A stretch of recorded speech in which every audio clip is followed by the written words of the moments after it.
নিচে একটা ভিডিও চলছে দেখবেন। হ্যাঁ, ঠিক চিনেছেন। ফলতার জাহাঙ্গীর খান, তাকে পুলিশ কোমরে দড়ি বেঁধে ঘোরাচ্ছে এবং সে মাঝে মাঝে এরকম হাত জোড় করছে, ডিম যাতে না খায় সেই জন্য। এই ছবিটার কিন্তু একটা খুব সুন্দর মেসেজ আছে, সেটা হচ্ছে নিজের যতটুকু ক্ষমতা তার মধ্যে মুখটা খুলতে হয়।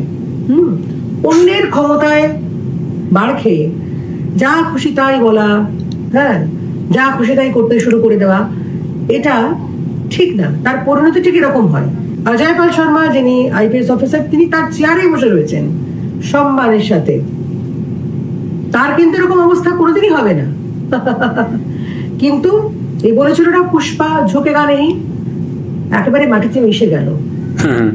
মান সম্মান, এই যে এত রোয়াবি, এত কায়দা, এত বড় বড় গোলচাল, লাস্টে কি হলো? কোমরে দড়ি দিয়ে পাড়ায় ঘোরানো হচ্ছে। নিজের সীমাটা নিজেকে জানতে হয়, আর যতটুকু নিজের ক্ষমতা ততটুকু বলুন। এতটাও বলবেন না যাতে শোনার ক্ষমতা আর না থাকে, আর লোকে শোনানো বলতে একেবারে ডিম মারতে শুরু করে। মেসেজ, এই যাদের যাদের দেখছেন দুর্নীতি করে আজকে কোমরে দড়ি বেঁধে ঘুরছে, সবাই কিন্তু একটা লেসন দিয়ে যাচ্ছে যে সীমার মধ্যে থাকো, বেশি বেরো না। মানুষকে শিখতে হয়। ক্ষমতায় আছি মানে যা খুশি তাই বললাম, যা তা করে ফেললাম, না, কোনটাই না। শিখতে হয়।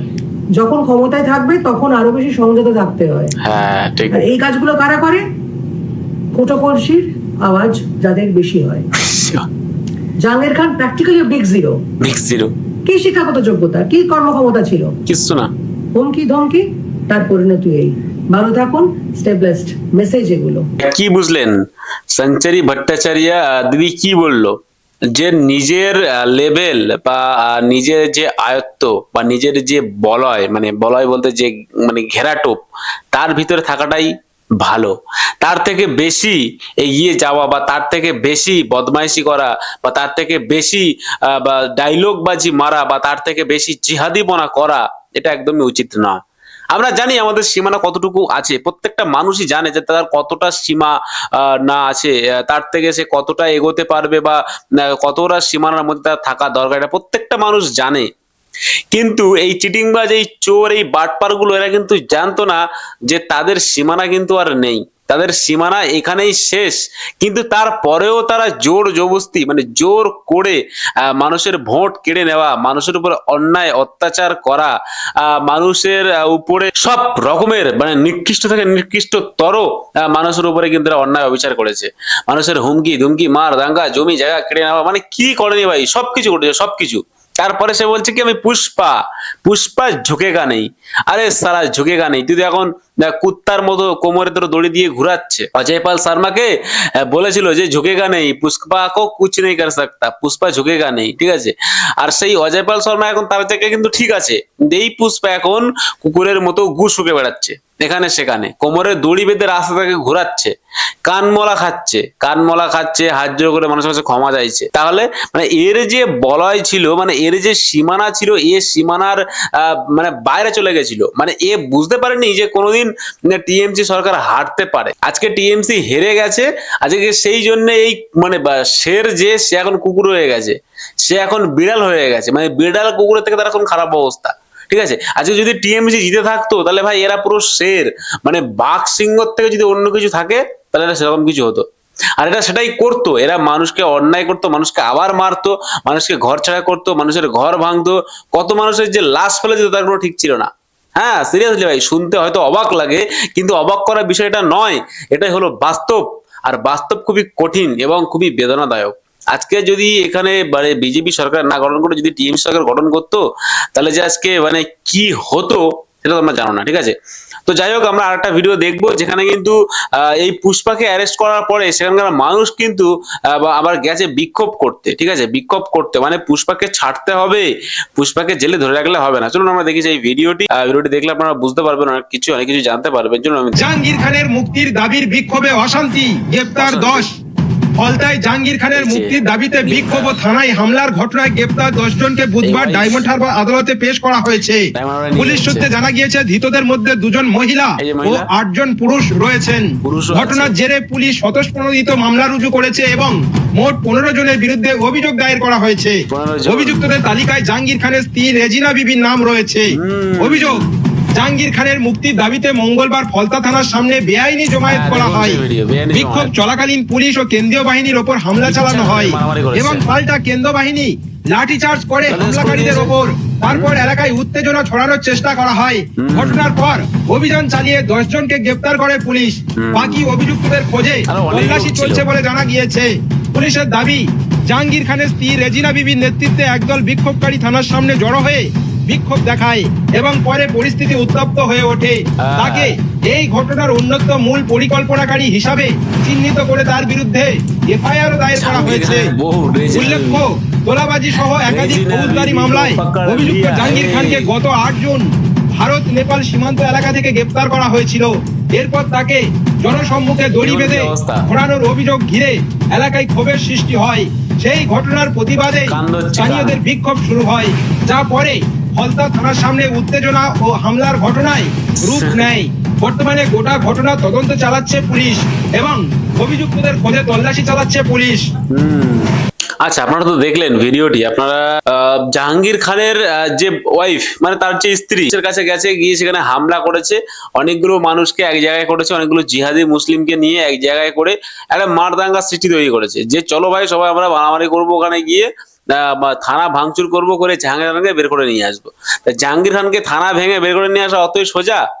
পশ্চিমবঙ্গে যতদিন মুখ্যমন্ত্রী আছে শুভেন্দু অধিকারী, ততদিন তাহলে কি এটা হবে? এটা কি সম্ভব? মানে ওরা মরে গেলে এটা সম্ভব না, ঠিক আছে ভাই। মুখ্যমন্ত্রীর হুমকা দেখলে আপনারা অবাক হয়ে যাবে। মুখ্যমন্ত্রী কিন্তু ভাই বলে দিয়েছে যে এরকম যারা করছে, যারা আইনটাকে হাত তুলে নিচ্ছে, যারা ইচ্ছা করে এই মারদাঙ্গা করছে, যারা ইচ্ছা করে আইনকে মানছে না, মানে মনে করুন যে আজকে জাহাঙ্গীর খান অ্যারেস্ট হয়েছে, তার বাড়ির লোক, তার ওয়াইফ এবং তার কিছু জিহাদি বাহিনী তারা এসে বা থানা ভাঙচুর করছে, থানায় হামলা করছে, পুলিশের গায়ে হাত দিচ্ছে, তার মানে কি তারা আইনকে মানে না, তারা প্রশাসনকে মানে না, তারা সংবিধানকে মানে না, তারা ইচ্ছা খুশি তাদের মতো তাদের যেটা ভালো লাগে তারা সেটাই করে। তো এইটা কি আর শুনবে? এটা কি আর পশ্চিমবঙ্গের সরকার শুনবে?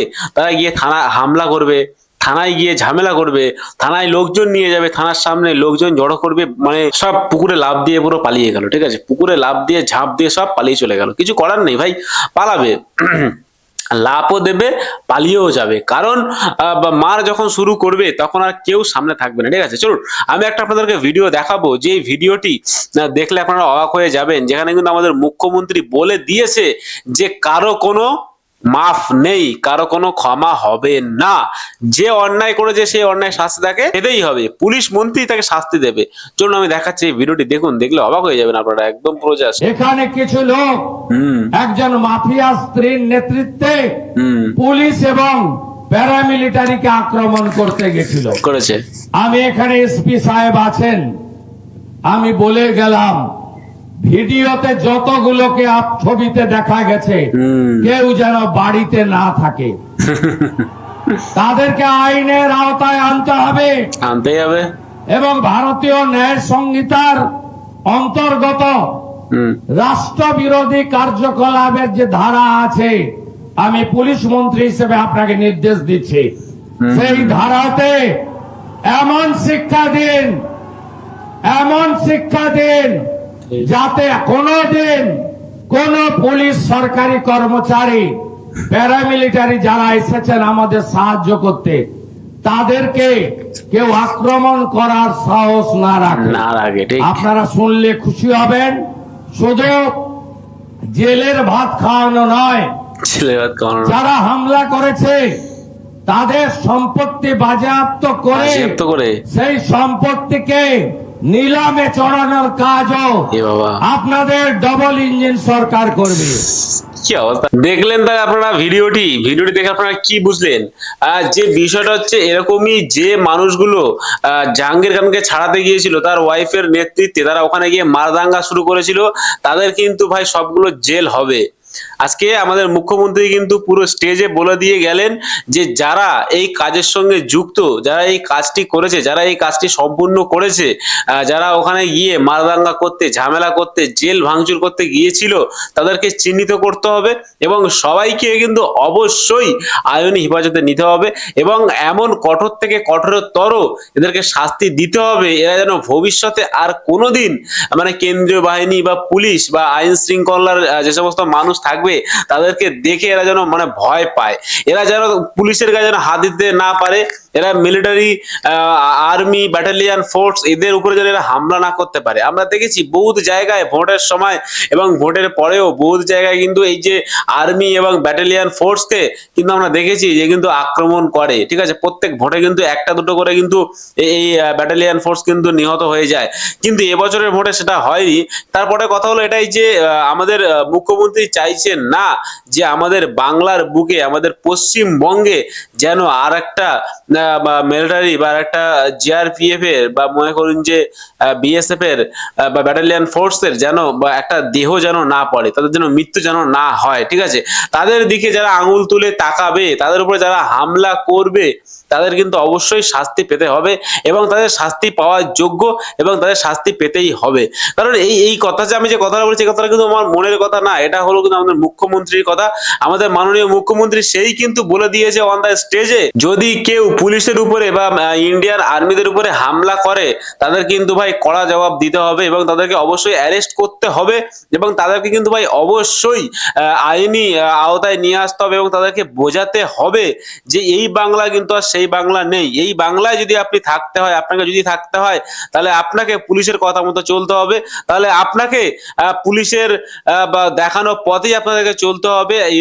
মিলিটারি বা বিএসএফ বা যত আমাদের ফোর্স আছে, ব্যাটালিয়ান ফোর্স আছে, তাদের কথা মতো আপনাদেরকে চলতে হবে, তাদেরকে শুনতে হবে, তাদের কথা শুনে তাদের মতো মেনে চলতে হবে। আপনারা তাদের কথা বুঝতে পারেন না বলে আপনারা তাদের উপরে অ্যাটাক করে দেবেন, তাদেরকে মারবেন, ধরবেন, এটা একদমই উচিত নয়, ঠিক আছে। সবার কাছে আমার এইটুকু অনুরোধ রইল যে আপনারা কিন্তু অবশ্যই সরকারি ফোর্স, পুলিশ বা মিলিটারি বা বিএসএফ কে কিন্তু আপনারা কোনোদিন আক্রমণ করবেন না। যেভাবে কিন্তু এই জাহাঙ্গীর খানের নেতৃত্বে জিহাদি মোল্লাগুলো, রোবেয়া খান মোল্লা মানে জাহাঙ্গীরের ওয়াইফ, তার নেতৃত্বে প্রচুর মানুষ চলে গিয়েছিল, আজকে তাদের কি হবে বলুন তো, বলুন তো তাদের কি হবে? তাদের যখন ঘরটি ভাঙবে, তাদের যখন ঘর তুলে নিয়ে যাবে, তাদের ঘর যখন বিক্রি করে দেবে, তখন আপনারা কি করবেন? আপনারা যদি কেউ দেখে থাকেন আমার ভিডিওটি, তাহলে আপনারা কি করবেন? কেন আপনারা গেছেন জাহাঙ্গীর খানকে বাঁচাতে বা কেন আপনারা গেছেন এই মারদাঙ্গা করতে? এগুলো কোনো দরকার ছিল না, একদমই উচিত ছিল না আমার যতটা মনে হয়। এবারে আপনাদের ব্যাপার, আপনারা কি করবেন কি না করবেন যেটা সম্পূর্ণ ব্যক্তিগত ব্যাপার। তো সবাইকে আমি একটাই কথা বলবো যে আপনারা অবশ্যই এই বিষয়গুলোকে কিন্তু অবশ্যই কিন্তু মানে একটু মানবেন, ঠিক আছে। তো আজকে ভিডিও এই পর্যন্ত। ভিডিওটি ভালো লাগলে অবশ্যই লাইক করবেন, চ্যানেল সাবস্ক্রাইব করুন। দেখা হবে একটা পরবর্তী ভিডিওতে। ভালো থাকবেন, নিজেদের খেয়াল রাখবেন, বাংলা থাকলে বাংলাকে ভালোবাসবেন আর মন থেকে বলে যাবেন ভারত মাতা কি জয়।